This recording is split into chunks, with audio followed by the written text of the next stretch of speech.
वला तकुल लहुमा उफ़्फ़िन वला तनहरहुमा वक़ुल लहुमा क़ौलन करीमा।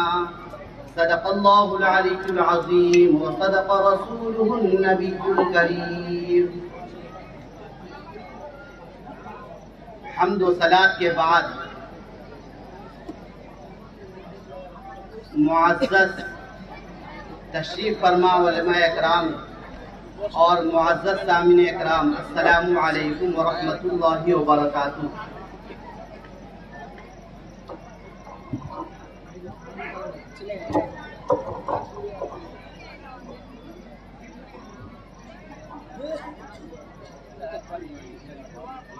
আওয়াজ হচ্ছে না, একটু মাইকটা ঠিক করে আওয়াজ হচ্ছে না, খাচ্ছে না কেন, ঘুরে যাচ্ছে কেন, নিচে করে দাও।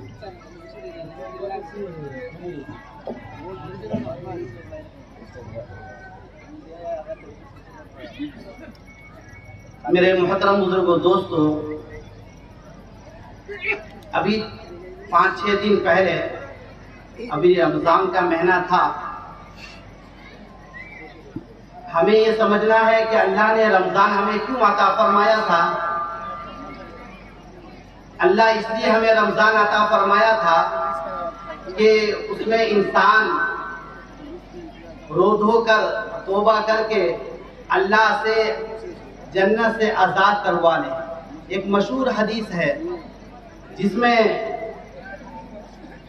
फरमाया गया कि अल्लाह के रसूल सल्लल्लाहु अलैहि वसल्लम एक मर्तबा मेंबर पर तशरीफ ले जाते हुए पहले सीढ़ी पर कदम रखे तो अल्लाह के रसूल ने फरमाया आमीन, और दूसरे सीढ़ी पर कदम रखे तो फरमाया आमीन, और तीसरे सीढ़ी पर कदम रखे तो अल्लाह के रसूल सल्लल्लाहु अलैहि वसल्लम ने फरमाया आमीन।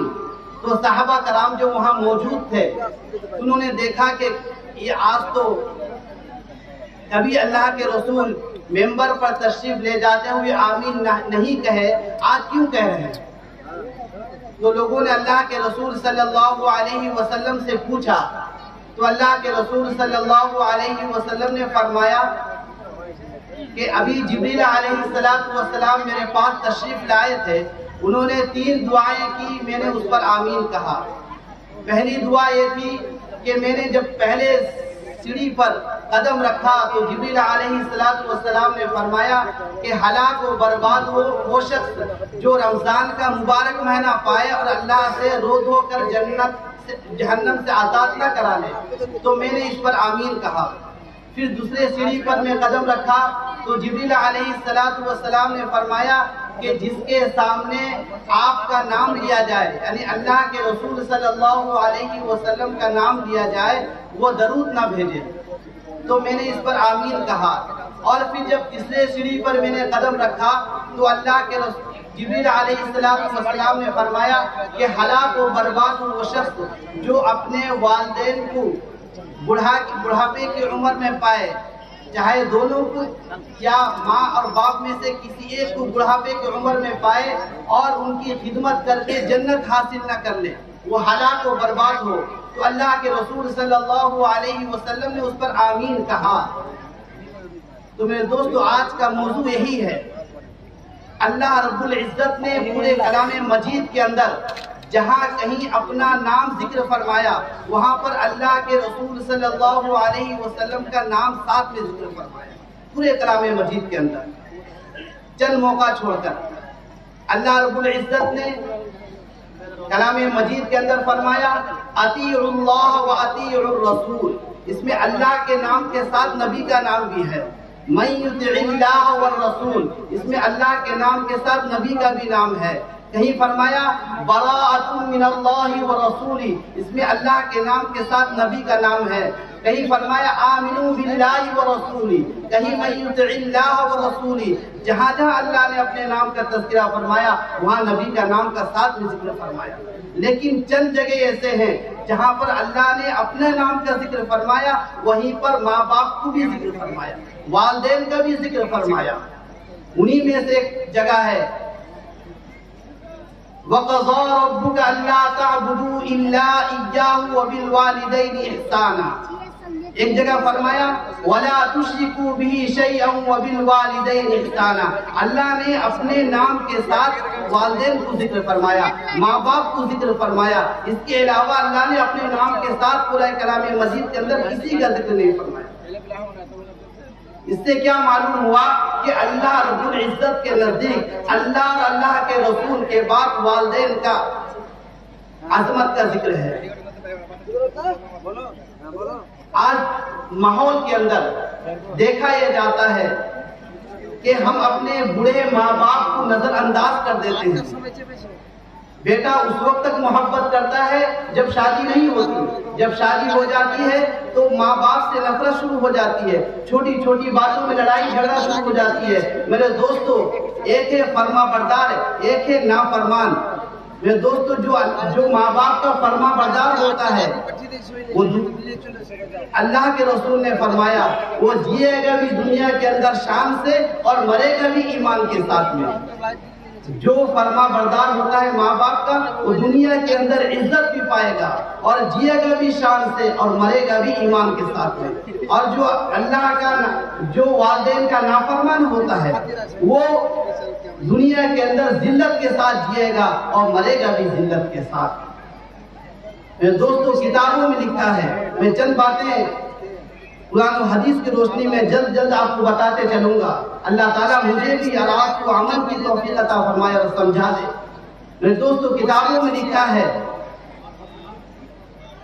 अल्लाह के रसूल सल्लल्लाहु अलैहि वसल्लम से एक सहाबी पूछते हैं कि दुनिया के अंदर सबसे बेहतरीन नेकी क्या है? अल्लाह के रसूल सल्लल्लाहु अलैहि वसल्लम ने फरमाया अस्सलातु अला वक्तिहा, नमाज को उसके वक्त पर अदा करना। फिर वो सहाबी पूछते हैं अल्लाह के रसूल से, अल्लाह के रसूल उसके बाद कौन सा नेकी दुनिया में सबसे बेहतरीन है? तो अल्लाह के रसूल सल्लल्लाहु अलैहि वसल्लम ने फरमाया बिर्रुल वालिदैन, वालिदैन के साथ हुस्न सलूक के साथ पेश आना। फिर सहाबी पूछते हैं कि दुनिया और आखिरत के अंदर सबसे बुरी क्या चीज है? अल्लाह के रसूल सल्लल्लाहु अलैहि वसल्लम ने फरमाया कि नमाज को वक्त पर न पढ़ना। और इसके बाद फिर कौन सी बुरी चीज है? अल्लाह के रसूल सल्लल्लाहु अलैहि वसल्लम ने फरमाया वालिदैन के साथ गैर हुस्न सलूक के साथ उनके साथ गैर बर्ताव करना, नाफरमानी करना, ये सबसे बुरी चीज है।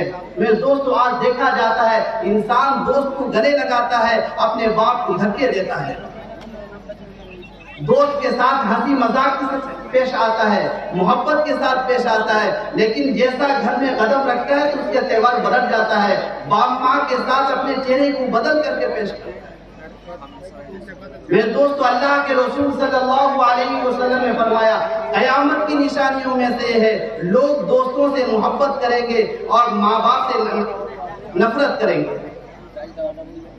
मेरे दोस्तों, माँ बाप से राजी होना, माँ बाप की रजा अल्लाह की रजा के अंदर छुपी है। माँ बाप राजी तो अल्लाह राजी, माँ नाराज बाप नाराज तो अल्लाह भी नाराज। एक शख्स है जो नमाज भी पढ़ता है, रोजा भी रखता है, हज भी करता है, ज़कात भी देता है, न जाने कौन कौन से नेक अमाल करता है, लेकिन माँ बाप से नफरत कर रहा है, माँ बाप से दूर है, माँ बाप बेटे को पसंद नहीं करते। मेरे दोस्तों, वो जन्नत में दाखिल नहीं हो सकता। जैसा कोई मजलूम किसी पर जुल्म किया जाए, वो अगर हाथ उठाता है अल्लाह ताला 7 आसमानों को उखाड़कर उसकी दुआ अर्श तक पहुंचती है। ऐसे ही मेरे दोस्तों, माँ बाप का जब हाथ उठता है अल्लाह ताला उनकी दुआओं को अर्श तक पहुंचाता है। इसीलिए अगर कोई जन्नत हासिल करना चाहता है, दुनिया के अंदर माँ बाप की खिदमत करे। जिसके माँ जिंदा हो, बाप जिंदा हो, उनको खिदमत करे। इमाम ज़ैनुल आबिदीन के बारे में आता है, वो कभी अपने माँ बाप के साथ खाते नहीं थे। किसी ने पूछा अपने माँ के साथ बाप के साथ क्यों बैठ कर नहीं खाते? तो उन्होंने फरमाया कि मैं अगर बैठ के खाऊं, कोई बोटी हो, कोई चीज हो जो मेरे बाप को पसंद हो, मेरी माँ को पसंद हो, अगर मैं उसे उठा लूं तो अल्लाह के नजदीक मुजरिम बन जाऊंगा। इसलिए मैं चाहता हूं कि मेरे माँ बाप को दिली के साथ खाएं। इसलिए मेरे दोस्तों किताबों में लिखा है कल जब अर्श का साया होगा, कयामत का मंजर होगा, वहां जब जो नेक लोग वहां जमा होंगे, अर्श के साये के अंदर होंगे, नूर के मेंबरों के अंदर होंगे, जो लोग होंगे जिन आमाल की वजह से गए होंगे, उन आमाल में से एक शर्त ये भी है कि वो बैठने वाला नूर के मेंबर में शख्स वो वालिदैन का फर्मा बरदार हो, अपनी माँ की इज्जत करने वाला हो, बाप की इज्जत करने वाला हो। हज़रत अबू हुरैरा रज़ी अल्लाह तआला अन्हु हदीस के अंदर आता है, ये सहाबी मस्जिद नबवी के अंदर अल्लाह के रसूल सल्लल्लाहु अलैहि वसल्लम से जिहाद की बातें सुनते हैं, दिल के अंदर जिहाद में जाने का शौक और जज्बा पैदा होता है, अपने घर तशरीफ लाते हैं। उनकी बुरी माँ होती है, उनसे कहते हैं कि मैं अब जिहाद में जा रहा हूँ, हथियार उठाते हैं तो उनकी माँ रोकती है, बेटे मैं बीमार हूँ, तू कहाँ जा रहा है, तू मुझे छोड़कर जाएगा तो मैं कैसे अपनी गुजर बसर करूंगा। माँ बहुत समझाती है, बेटे अबू हुरैरा रज़ी अल्लाह तआला अन्हु समझते नहीं। फिर उन्होंने उनकी माँ अपने सीनों की तरफ इशारा करके दूध का वास्ता देती है, बेटे मैंने तुझे दूध का वास्ता दिया, मैंने तुझे दूध पिलाया है, तू रुक जा। वो नहीं मानते, हथियार उठाकर चल देते हैं। जब अल्लाह के रसूल सल्लल्लाहु अलैहि वसल्लम के खिदमत में आते हैं तो अल्लाह के रसूल सल्लल्लाहु अलैहि वसल्लम अपने चेहरे को फेर लेते हैं। तो वो आने वाले हजरत अबू हुरैरा रज़ी अल्लाह तआला अन्हु अल्लाह के रसूल से पूछते, अल्लाह के रसूल क्या आप मुझसे नाराज हैं? तो उन्होंने फरमाया, अबू हुरैरा मैं नाराज हूँ इसलिए कि तेरी माँ बीमार है, तू जिहाद करने जा रहा है, तू माँ की खिदमत कर, अल्लाह ताला तुझे जिहाद का सवाब देगा। एक सहाबी हजरत उमर रज़ी अल्लाह तआला अन्हु के दौर में किसी जिहाद के अंदर शरीक थे, मालूम हुआ कि उनके माँ बीमार है। हजरत उमर रज़ी अल्लाह तआला अन्हु ने उन्हें बुलाया और बुलाने के बाद बहुत डांटा और कोड़ा मारा, इतना कोड़ा मारा कि उनके सर से खून निकलने लगा। फरमाने लगे, तेरी माँ बीमार है और तू जिहाद कर रहा है, जा माँ की खिदमत कर, जब तक तेरी माँ जिंदा है मदीना से निकलने की तुझे इजाजत नहीं। मेरे दोस्तों कहने का मकसद ये है कि माँ और बाप जो जिंदा है उनकी खूब खिदमत करें। अल्लाह ताला इसी चीज को कलाम मजीद के अंदर फरमाया, अपने साथ अपने माँ बाप का जिक्र फरमाया कि वक़ज़ा रब्बुका अल्ला तअबुदू इल्ला इय्याहु व बिल वालिदैनि इहसाना, कि अल्लाह के साथ किसी को शरीक ना करो, अल्लाह के साथ किसी को शरीक करना हराम है। उसके बाद अल्लाह ताला ने वालिदैन का जिक्र फरमाया कि वालिदैन के साथ हुस्न सुलूक करो। एक तो पहले हराम कि अल्लाह के साथ किसी को शरीक करना हराम, फिर उसके साथ वालिदैन का जिक्र फरमाया, ये जोड़ बैठता नहीं। उलमा इकराम ने फरमाया कि जैसा अल्लाह के साथ किसी को शरीक करना हराम है, ऐसे ही एहसान से नीचे कोई किसी चीज का बर्ताव वालिदैन के साथ करना ये हराम है। और एहसान कहते हैं जो किसी चीज को किसी आला दर्जे तक पहुंचा देना, किसी चीज को आला दर्जे तक पहुंचा देने का नाम एहसान है। इसलिए वालिदैन के साथ कैसा बर्ताव किया जाए, हालांकि कलाम मजीद के अंदर जहां नमाज का जिक्र आया उसकी तफसीलात को कलाम मजीद के अंदर जिक्र नहीं फरमाया गया। जहां कलाम मजीद के अंदर नमाज का जिक्र फरमाया गया वहां पर तफसील नहीं जिक्र फरमाया, अल्लाह के रसूल ने नमाज पढ़ के बताया। हज का जिक्र आया, अल्लाह के रसूल ने हज का तफसील जिक्र नहीं फरमाया बल्कि अल्लाह के रसूल ने करके बताया। ज़कात का जिक्र आया तो उसकी तफसील कलाम मजीद के अंदर जिक्र नहीं फरमाया गया बल्कि अल्लाह के रसूल ने अदा करके बताया। बहुत सारी चीजें हैं, लेकिन जब माँ बाप का जिक्र आया कलाम मजीद के अंदर, अल्लाह के रसूल सल्लल्लाहु अलैहि वसल्लम उसकी तफसील बयान किया गया कि एक इंसान अपने माँ से कैसे पेश आए, अपने बाप से कैसे पेश आए। अल्लाह ताला कलाम मजीद के अंदर फरमाते हैं, वला तकुल लहुमा उफ़्फ़िन वला तनहरहुमा। सबसे पहले इसको जिक्र फरमाया कि अपनी बाप के साथ, अपनी माँ के साथ झिड़क के बात ना करो, यहाँ तक कि उस तक ना कहो। जैसे बेटे कंप्यूटर चला रहा है, बूढ़ा बाप सोया हुआ है, खांसी आ रही है, पड़ा हुआ है, प्यास लग रही है, बेटा इधर कंप्यूटर चला रहा है, बाप कह रहा है बेटे एक गिलास पानी ले आओ। अब बेटा कंप्यूटर में लगा है, मोबाइल में लगा है। अब बाप की इस बात को सुनने के बाद कहता है, फिर उठकर जाता है, पानी एक गिलास ला कर दिया। ये जो कह दिया ना, वो नाफरमानों में शुमार हो गया। वला तकुल लहुमा उफ, मुंह से चेहरे का बदलाव नहीं होना चाहिए। या बाप सोया हुआ है और पानी की जरूरत है और पानी उसके करीब मौजूद है, बाप उठकर नहीं पी सकता, बेटा मोबाइल के अंदर लगा हुआ है, बाप कहता है बेटे जरा पानी उठा कर दे दो, और बेटा कहता है क्या तुम्हारे पास पानी रखा हुआ, उठकर नहीं पी सकते, फिर उठकर जाता है पानी लाकर देता है। ये जो झिड़क के बाद किया नाफरमानी में अल्लाह ताला लिख देता है।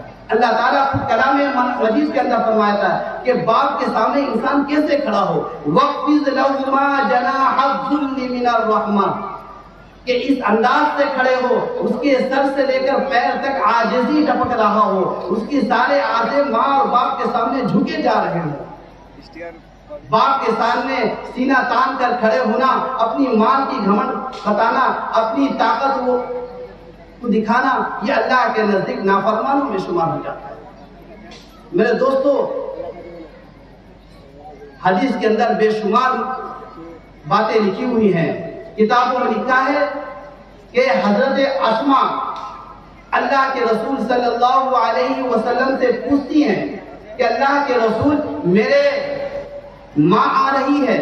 सुलह हुदैबिया के मौके पर हजरत अस्मा अल्लाह के रसूल से पूछती हैं कि अल्लाह के रसूल, मेरी माँ आ रही है जो मुश्रिका है, ईमान कबूल नहीं की है, वो मेरे पास आ रही है, मैं उनसे कैसा बर्ताव करूँ?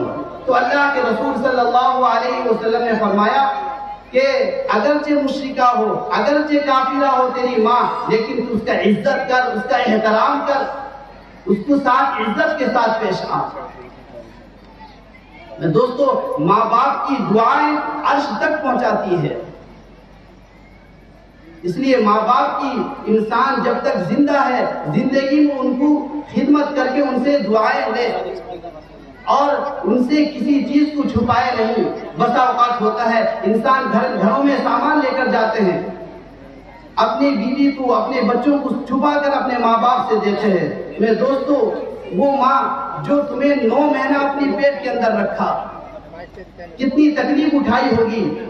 जब तू पैदा हुआ, बाप उस बच्चे को देखने के बाद अपनी जिंदगी का राहत और आराम सब कुर्बान कर दिया।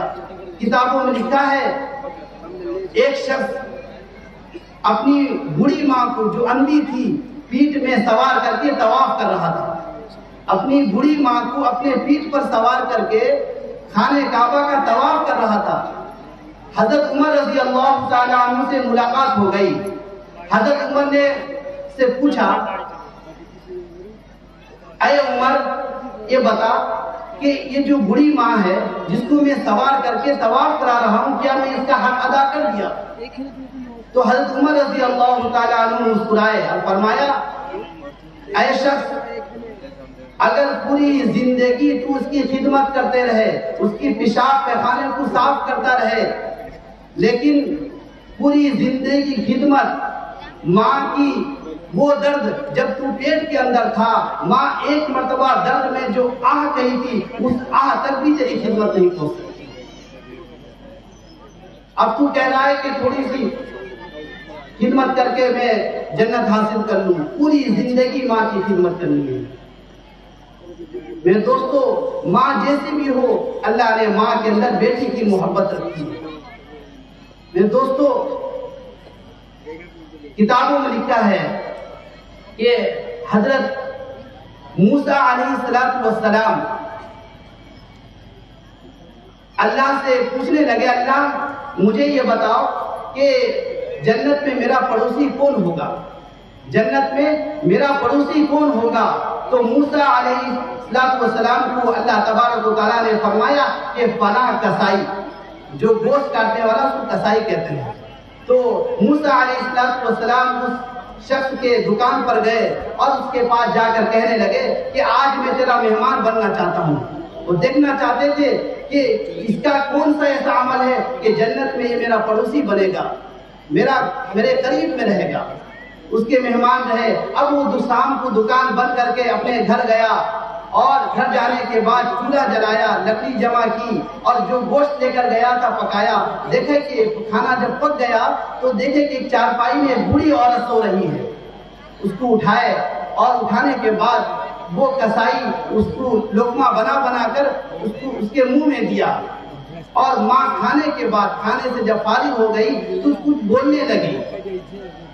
तो मूसा अलैहिस्सलाम ने उस शख्स से पूछा, क्या शख्स बता, तेरी माँ खाने के बाद ये क्या कह रही थी, जबान से आहिस्ता आहिस्ता क्या बोल रही थी? तो शख्स कहने लगा, मेरी माँ बुढ़ापे की उम्र में पहुंच गई है, वो खाने के बाद कभी मुझे दुआ देती है, लेकिन उस दुआ पर मुझे ताज्जुब होता है। वो दुआ क्या देती है कि अल्लाह ताला जन्नत में मूसा का पड़ोसी बना। तो मूसा अलैहिस्सलाम कहते हैं कि अल्लाह तबारक व तआला ने यही फैसला कर दिया है, मैं मूसा हूँ, तेरे सामने खड़ा हूँ। मेरे दोस्तों, अल्लाह के रसूल सल्लल्लाहु अलैहि वसल्लम ने माँ बाप की खिदमत करके, बहन और भाइयों की खिदमत करके हमारे सामने नमूना रख दिया।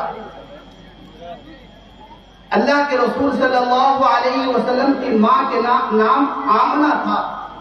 अब अपनी माँ से बड़ी मोहब्बत करते थे। आपकी 6 साल की उम्र थी और आप सल्लल्लाहु अलैहि वसल्लम मकाम अबवा से गुजर रहे थे। मक्का में एक जगह है मकाम अबवा, उस जगह से गुजर रहे थे। मक्का से बहुत दूरी पर है, तो गुजर रहे थे। उनके साथ उम्मे ऐमन साथ में थी। तो 6 साल की उम्र थी। जब मकाम अबवा में पहुंचे तो अल्लाह तबारक व तआला ने अल्लाह के रसूल सल्लल्लाहु अलैहि वसल्लम की अम्मी को, हजरत आमना को दुनिया से बुलवा लिया। वही उनकी इंतकाल हो गई। अल्लाह के रसूल सल्लल्लाहु अलैहि वसल्लम अपनी माँ से चिमट कर रोने लगे। 6 साल की उम्र थी, लेकिन अल्लाह के रसूल चिमट कर रोने लगे। दोस्तों, फिर उम्मे ऐमन ने उनको जुदा किया, फिर उनको दफनाई।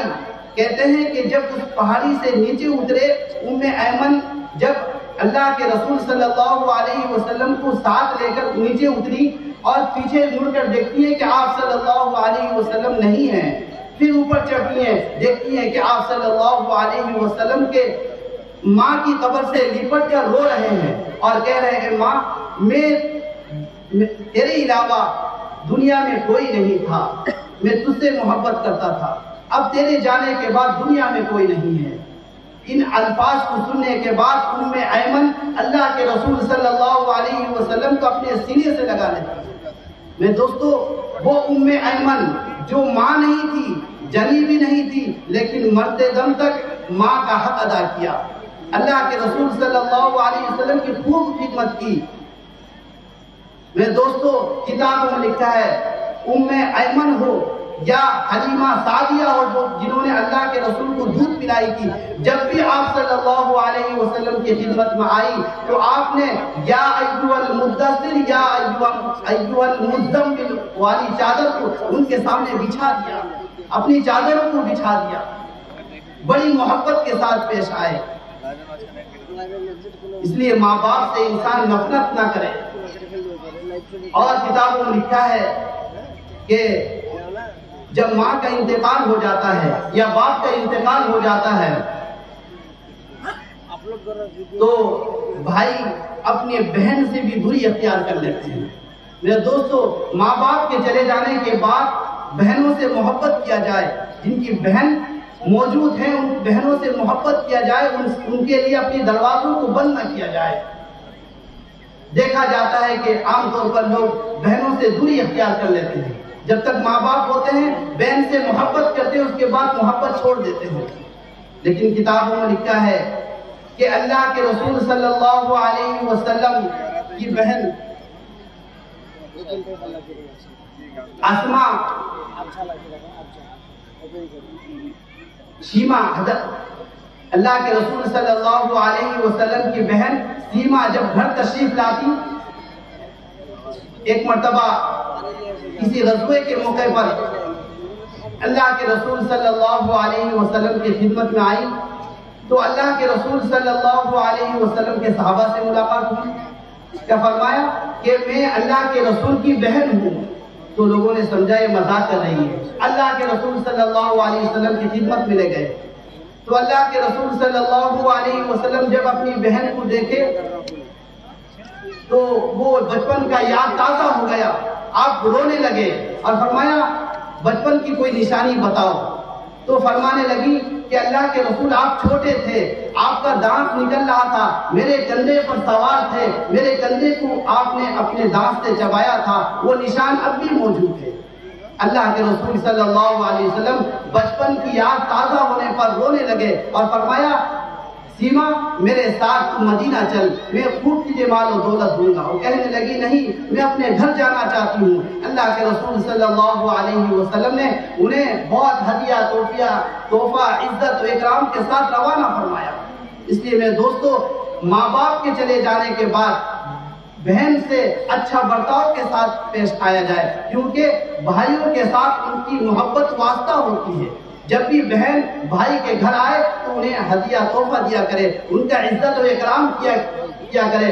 मेरे दोस्तों, बहन जब अपने घर जाती है, चाहे उसका शोर लाखों का उसको कीमती सामान दे, लेकिन मेरे दोस्तों किसी के सामने तस्करा नहीं करती। लेकिन भाई अगर उसको 5 रुपया का भी सामान देता है तो दूसरों को दिखाती है मेरे भाई ने ये सामान दिया है, खुश होती है। इसलिए अपने बहनों से के साथ मोहब्बत किया जाए।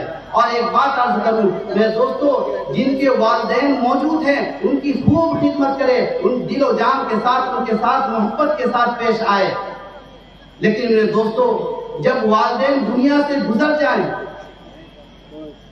अब मान लो किसी के माँ बाप नाराज थे, अब वो दुनिया से चले गए, किताबों में लिखा है अब फर्मा बरदारों में शामिल होना चाहता है। तो दोस्तों, कसरत के साथ नमाजों का एहतमाम भी करे और हर नमाज के अंदर ये दुआ पढ़ा करे, रब्बिरहमहुमा कमा रब्बयानी सगीरा। अपनी माँ बाप के साथ के लिए दुआ करे, रब्बिरहमहुमा कमा रब्बयानी सगीरा। किताबों में लिखा है एक दिन ऐसा आएगा अल्लाह ताला उस बंदे को फर्मा बरदार बंदों में लिख देगा और फर्मा बरदार बेटों में शुमार कर देगा। इसलिए जिंदगी में खूब अपने वालिदैन की खिदमत करें, उनके साथ इज्जत और इकराम के साथ पेश आए। बूढ़े हो गए हैं, हालात जुदा है, क्योंकि बुढ़ापा और बचपन एक होता है। इसीलिए जैसे बचपन के अंदर माँ बाप के साथ जैसा बचपन के अंदर माँ बाप जैसे हमारे साथ पेश आए थे, उसी बुढ़ापे के अंदर हम उनके साथ पेश आए, अच्छी खिदमत करें। किताबों में लिखा है, एक हिकायत है, बाप ने अपने बेटे को साथ लेकर बैठा और बेटे से पूछा कि इस दरख्त पर क्या है, तो बेटे ने कहा कौवा है। फिर बाप ने पूछा ये क्या है, तो बेटे ने कहा कि कौवा है।